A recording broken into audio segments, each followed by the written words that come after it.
welcome back to Brickcats. Today we're taking a look at this incredible T-65 X-Wing designed by Fukusaku. As always, I greatly appreciate it if you subscribe or give the video a like. Your support means more great mock reviews in the future. The X-Wing is quite a challenging ship to recreate in LEGO as it has a number of tricky but subtle angles and proportions that are hard to capture accurately. To add to the ship's complexity, the S-foils should open and close, meaning a designer typically has to integrate that mechanism into quite a small space. Fukusaku modeled his X-Wing on the ships we see in The Mandalorian and Rogue One that you saw in the introduction. In my reviews, I offer my opinions on aesthetics, parts issues you might want to look out for, the build experience, the model's integrity, and I offer a conclusion. If you're watching this, I assume you have bought the instructions or are interested in buying them, and I assume a basic level of familiarity with Bricklink's ordering system. Lastly, my disclaimer on this and all my mock reviews is that I only use genuine LEGO bricks and I always purchase the instructions for myself for my own personal enjoyment and in the hopes that my advice will make your experience more enjoyable and or less expensive.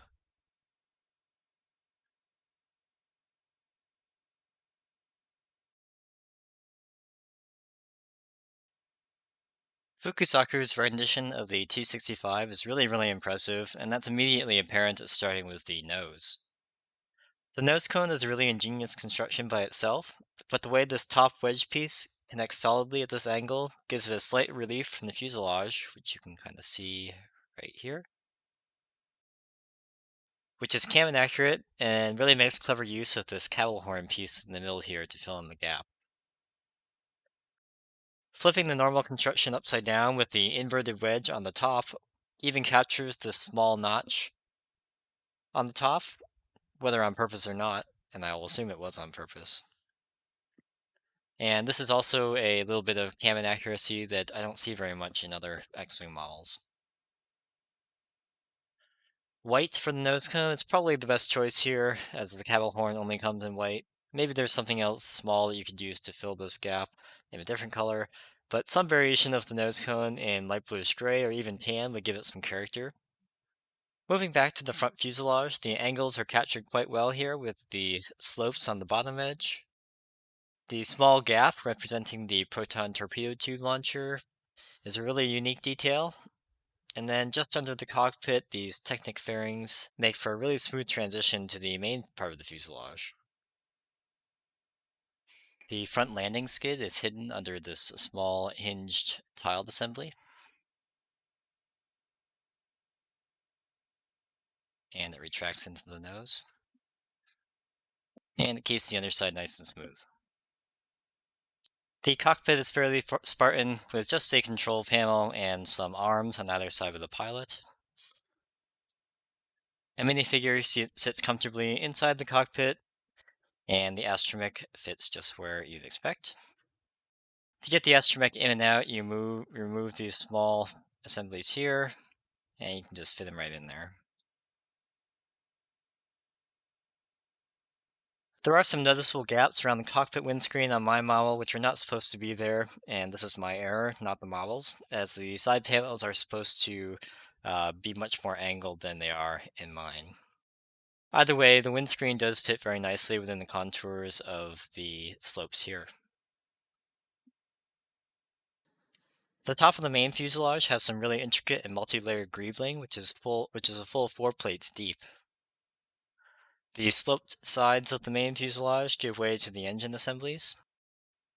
I also really like how Fukusaku worked in the T shape to be pretty stable on the top and studded in place on the bottom. So these cylinder pieces don't easily rotate in and out of alignment.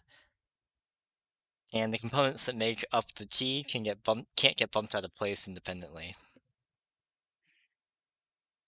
The upper and lower constructions of the engines are slightly different, and that's because the bottom assemblies incorporate landing skids.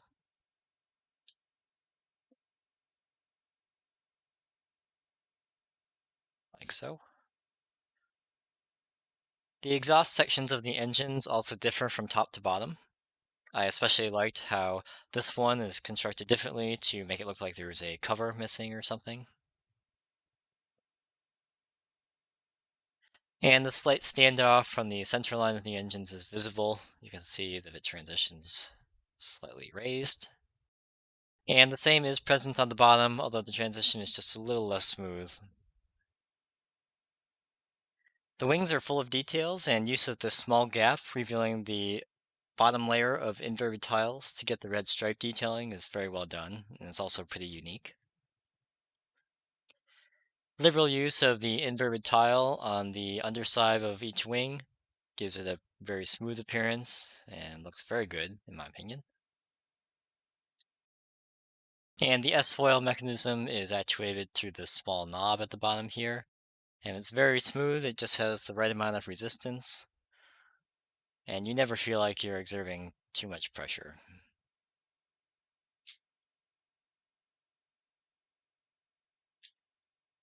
The cannons are possibly my favorite part of this model, and they are really spectacular.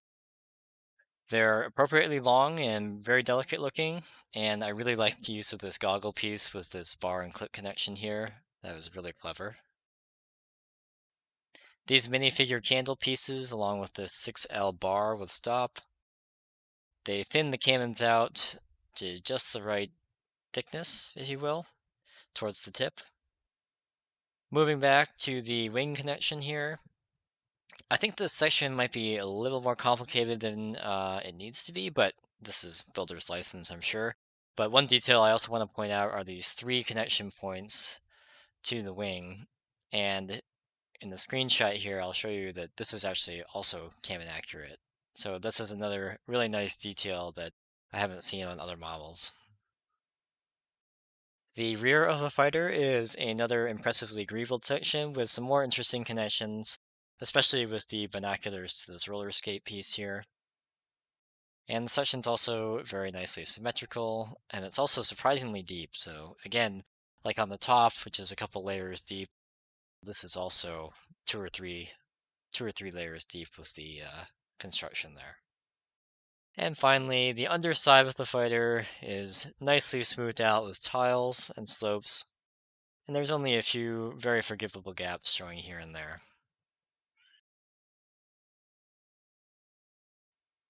This model consists of 271 different elements and 1,217 parts. Starting in the cockpit, the Slope 45 2x2 with screen with Star Wars Trench Computer Pattern, part 3039C01, is a little bit expensive, it's around $1, and it's relatively uncommon. The cockpit doesn't have much detailing, and a 2x2 plate with a more common printed Slope 30 with instrumentation on it will work fine. The cockpit windscreen specified is part 21849PB01, which is the X-Wing windscreen that came in the black and orange Poe-Dameron's X-Wing and the Resistance X-Wing. A much less expensive alternative these days is part 21849PB05, which is the light bluish gray version without the rivet pattern, which is the one you see here. And this one came in the orange and white Poe-Dameron's X-Wing and the newest Playscale X-Wing. The hinge plate 1x2 with 2 fingers, part 4276, and hinge plate 1x2 with 3 fingers, part 4275. These make up this tile assembly that hide the front landing skid. You can replace these with the newer hinge plate 1x2 locking with 2 fingers on end and 9 teeth, part 44302A, and the hinge plate 1x2 locking with 1 finger on end, part 44301A. These older hinges are very expensive and not very common. And this substitution will make the landing gear flap a bit harder to actuate, so instead of a smooth motion like you get with the older hinges, you just get kind of the ratcheting motion, if you will. But you're probably not going to be opening and closing this very much anyway, so if price becomes an issue, I think that this substitution is worth it. Alternatively, you can substitute the original part numbers in white, which may be less expensive, although the new Brickvault gunship also uses these, and supply of them has dried up significantly.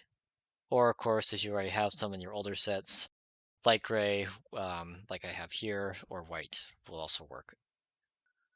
In general, the tan elements that you can see on the fuselage here and on the wings, those are substituted. You can substitute those with white or even dark tan. I think the tan pieces add a lot of character to the model, so I wouldn't switch them all to white. But as you're going through the parts list, you shouldn't feel bad about making a few substitutions if you already have the parts. And of course, the converse is true for these white pieces. If you don't have white and you have light tan, light bluish gray, dark tan, feel free to substitute those in. The 2x2 inverted tiles, which are primarily on the underside of the wings, those can all be substituted with the 2x2 plates, part 3022, in the same color. This obviously makes the inside of the wings a little less smooth, but it can be a big cost saver. Alternatively, if you really want them and don't mind the slower shipping, Lego Bricks and Pieces has the right colors in stock for 14 cents for the tan and white versions and 12 cents for the red versions. And these are both excellent prices compared to Bricklink. And you save on shipping because Lego Bricks and Pieces orders ship for $2.95. And of course, the same goes for the 1x3 inverted tiles on the edge of the wing here. They can be substituted in part or in full for the 1x3 plate, part 3623 in the same color. The white version is 17 cents on Bricks and Pieces, but the tan ones are currently out of stock, unfortunately. The 4 Technic Gear 12-tooth bevel, part 6589, are specified in light gray, but light bluish gray works as well, and clearly these make up part of the cabin assembly. There is one tile 1x2, part 3069B, specified in light gray, which I think either goes right here on the front of the fuselage, or possibly somewhere back here. And I honestly couldn't tell from the instructions what the difference between light gray and light bluish gray was, but it's safe to say that light gray, light bluish gray, doesn't matter. It's gonna look fine. There are 7 tile round 2x2 with hole in white, part 15535, and these are rather expensive. I think these ran me about 80 cents each or something. And these are used in the engine assemblies, but I think light bluish gray would look fine here, and it would give the engines a little more of a segmented appearance. So you can see the tile here and here, times all 4 engines.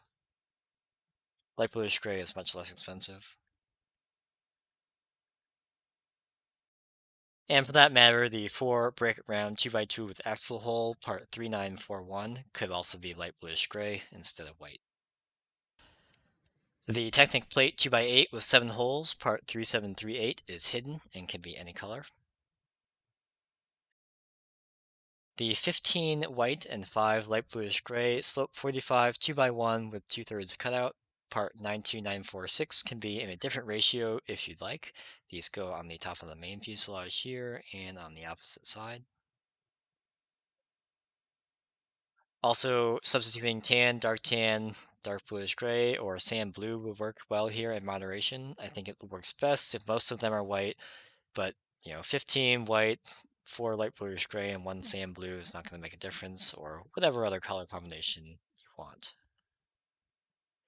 All of the parts between steps 1 and 8 are hidden in the final build and can be substituted with any color. If you want to be absolutely safe, you can stick to the usual suspects, like black, dark bluish gray, etc. But I look pretty carefully and I can barely see any of these pieces, and that's because I know where they are. The only place you can really possibly see them is when you're opening the S-foils and you can see through these like tiny little gaps that, since the lighting is terrible, you won't even be able to see anything in there. The other place you might be able to see them is through the bottom here, but even then, not really. And last but not least on parts, I'll just mention 2 things. First, I bought these instructions from davecustoms.shop months ago before he transitioned to selling full sets only. And the parts list I got with the instructions does not have the 4 minifigure utensil wands in white. part 36752A. So if you got your instructions from the same place, make sure to add those into your wanted list. The current version on Rebrickable does have these included. Second, it's quite easy to convert this to a different color scheme. You just have to search the wanted list for red and change them all to the color that you want. So as long as the panels come in the color you want, you'll be okay. And if the inverted 2x2 tile, part 11203, or tile 2x3, part 26603, don't come in the color you want, you can substitute those with a 2x2 plate and maybe three 1x2 tiles, respectively. You're definitely going to want to make this color decision before you build the model because you don't want to mess with this nose assembly after you have it all snapped together. That's something you really only want to do one time. So it's not as if you can go back in after the fact and just change out these or these panels easily.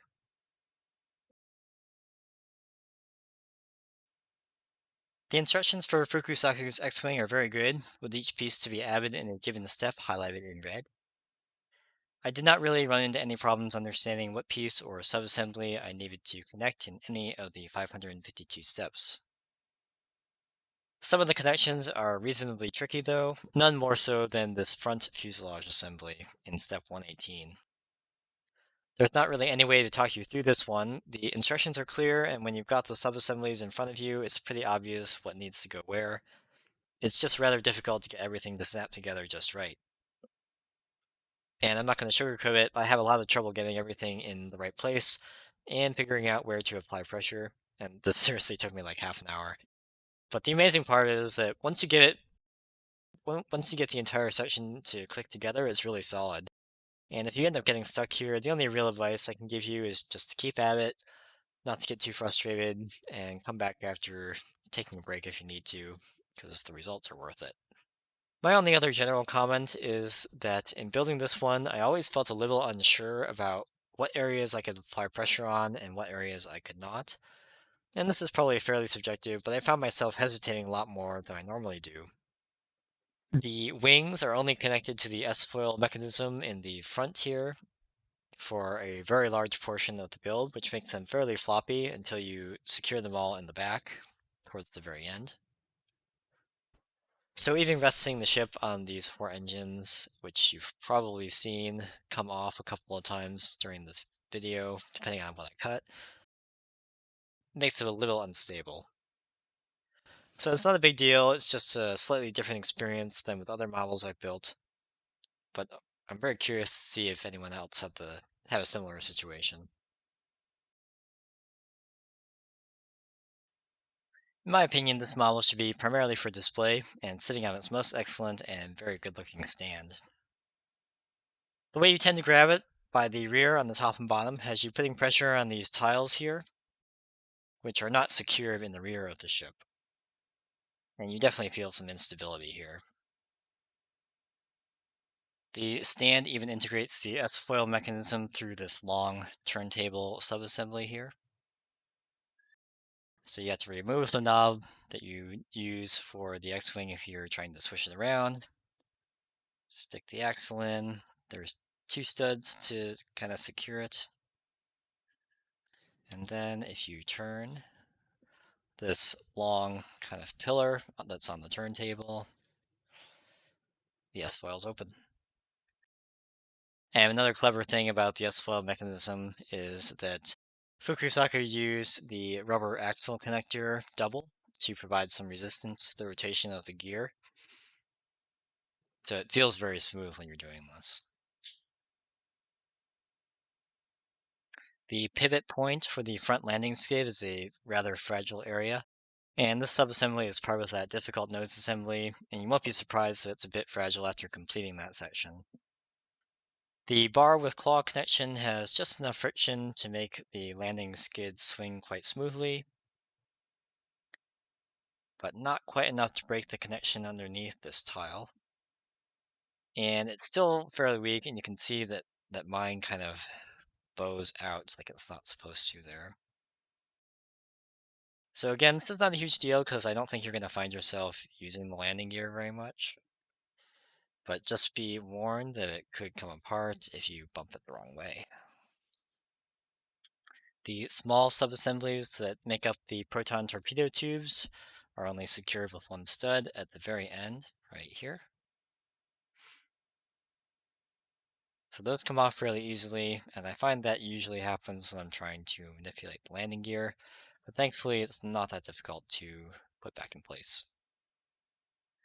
Other areas of moderate looseness are where you'd expect them. The wands at the tip of the cannons are fairly fragile and get knocked out of alignment or knocked off pretty easily, but the cannon assemblies themselves are relatively sturdy.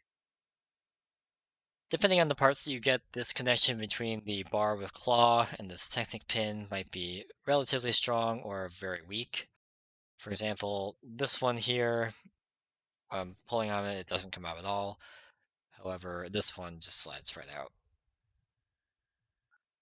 The engine exhaust assemblies, especially the bottom ones, come off very easily if they're bumped. The top ones have a little bit more friction in this connection there.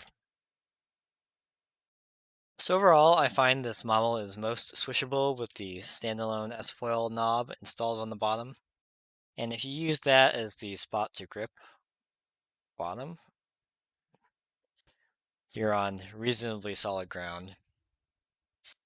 Rolling it from side to side, you can definitely feel those tiles underneath your fingers at the bottom here, flexing a little bit.